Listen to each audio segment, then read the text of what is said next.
Cinta Laura ganti gaya rambut, banjir pujian makin cantik. Punya banyak bakat dan talenta, Cinta Laura merupakan nama yang dikenal luas di Indonesia. Bisa bernyanyi, akting, hingga jago menjadi model. Tak heran Cinta Laura punya banyak fans. Terkini para fans Cinta Laura dibuat heboh dengan perubahan penampilan sang artis. Wanita 30 tahun itu belakangan tampil dengan rambut keriting.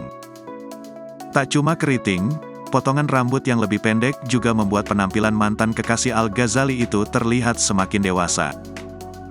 Penampilan baru Cinta Laura terekam saat dirinya menjadi model dalam acara yang diadakan oleh brand mewah dunia. Cinta Laura tampak hadir dalam acara yang diadakan oleh brand mewah Bulgari. Sang selebriti mengunggah banyak foto penampilan dirinya dalam acara bergengsi tersebut. Dari foto yang dibagikan, terlihat bagaimana Cinta Laura tampil berbeda dengan rambut baru yang ditata dengan unik. Sang aktris juga tampil seksi dan memikat dengan busana serba putih. Rambut baru Cinta Laura tampak ditata dengan curly penuh dari atas hingga ujung rambutnya. Gaya rambut tersebut membuat Cinta Laura tampak berbeda, namun tetap menawan.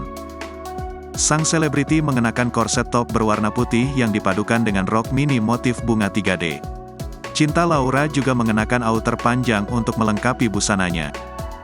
Untuk aksesorinya, tak lupa Cinta Laura mengenakan kalung Bulgari berwarna putih yang dipenuhi dengan berlian.